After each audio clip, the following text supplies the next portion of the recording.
All right. So everyone asked me POTA. Priestess of the Abyss. How do you hold with it? How do you do anything with it? Really? I think it's a really strong unit currently in Legion, and I think it's a really good opener as well. I think it's best utilized with something like Mask or Steed. I think, though, it can be utilized in many different setups. The only thing that you really need to worry about with POTA, if you open it, is on 2, anything of a 40 variety could leak you. 3, 40 will leak you if you have no other units on the board. And 4 can be a little bit suspect. That's where masks come in. If you have a single mask on wave 2 or 3, it'll hold a 40 send. And if you have a mask with a false maiden underneath it, you usually will be able to hold about an 80 send on wave 4.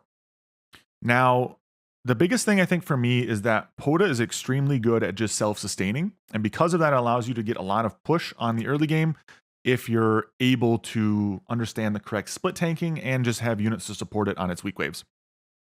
POTA primarily is going to be best with masks as a T1, but I honestly think it can work with Buzz, Peewees, anything of the sort that can just be usable as a split tank. I don't really like it with something like Seraphim, Hollywog in that situation. With something that is not mask, usually you want to go 3.5 back. That's to allow you to not have everything come to the right, but allow POTA to get some aggro in the intermediate to early game. On waves like 6 and post 10, you'll want to place either with an even split or above split. This is to allow for the eventual Azeria to not get something like a Siege Ram or Kraken on top of it, as that's going to cause you a lot of pain, because usually in those situations, the Priestess or the Azeria does not have enough tank value or sustain value to actually survive. Now, people always ask, how do you split, beneath it? Now, if you have a situation in which you have masks, etc., you can really escalate that if you have something like Steed as well to give you a little bit more power behind your role, right? The biggest thing with POTA is her ability. Now, it gives you an attack speed increase as well as a missing health regeneration, right? So if you can get a lot of value onto POTA or the Azeria and then have Steeds just spamming some mana into it, it'll sustain a pretty crazy amount. I've had literally just POTA Steed, at that point it would have been Azeria with a couple of, I think it was 1 or 2 Pegasi and maybe a couple Steeds in the split, hold a 10 send, in which my POTA was tanking full. So you can do some pretty crazy things with it, so long as you just have that mana regeneration that's required.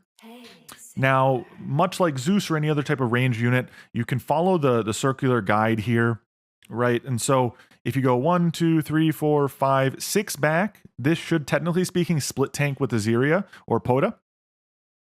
But if I have something like Steed, I oftentimes will build 1 full tile back in the early game, especially because the POTA Azeria can realistically tank more if you have Steeds supporting it. And so having it tank a full section of the wave with Steeds supporting works out pretty well. Traditionally, though, you want to try to get as much tank value out of the Priestess early and transition more into a damage role when it comes to waves 11, 12, 13, and 15, right? It's a tank role more so on 14 as it's, magic damage into a arcane wave. So that's kind of my, I guess, quick and dirty POTA situation.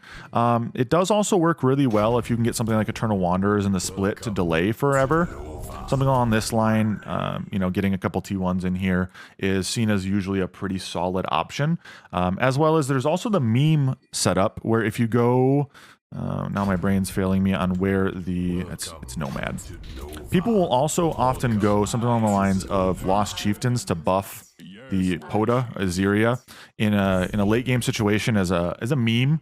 Really, you'll see this found in Classic oftentimes because Azeria has regeneration based on her missing health. If you give her a big health pool and then give her a couple Steeds to scale, she can literally full tank the wave and just sit there and just keep regenning and regenning and regenning, and makes for a pretty interesting or fun setup. It's very much similar to how you would go something along the lines of a big bunk with healing and regeneration. It just makes for a good meme build. I think this kind of does it though for Aziria or POTA in the situation. As you get later into the game, you're going to want to have your tank slowly start creeping up. I would never realistically go past maybe this chieftain here. If you want Aziria to still take some aggro and some damage, then you don't want your tanks to get too far forward. Oftentimes what you'll see people do is they'll actually just start building holistically all of their tanks on the right side in DPS and kind of go from there. So Kumari asked, how would you place bunk with POTA? Traditionally, you wouldn't place bunk on the left side then, you'd place bunk on the right. And so if you went something like this, usually you can get away with bunk being like half under or even lower here. So maybe like in this positioning, right? You don't want, again, too much aggro to go right because as you still want a little bit to go left.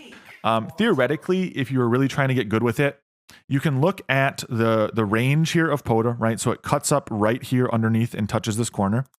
And you can see Bunk's range here. You can try to match up the range profiles a little bit to get a split tank.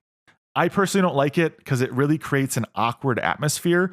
You could also, though, theoretically go, okay, I want my Bunk to tank split when it comes through. And in this situation, you can do this then and place it down beneath here so that it will split right-hand side whenever it comes through, but it won't split tank for the Aziria on its own. Traditionally, you want things, though, that are non-range splits if you want, like, best-case scenarios. But yeah, with the right setups, you can trigger anti-stuck for sure. Aziria is a very, very strong unit, and in my opinion, one of the stronger opens if you have the right supporting role. If you have a Mask or Steed, I think POTA is a guarantee every time set it and forget it starter. If you don't have Mask, you don't have Steed, there's some value there that can be had, but it's going to require you to have a little bit more knowledge of the split, knowledge of its ability to tank, etc. in the early game.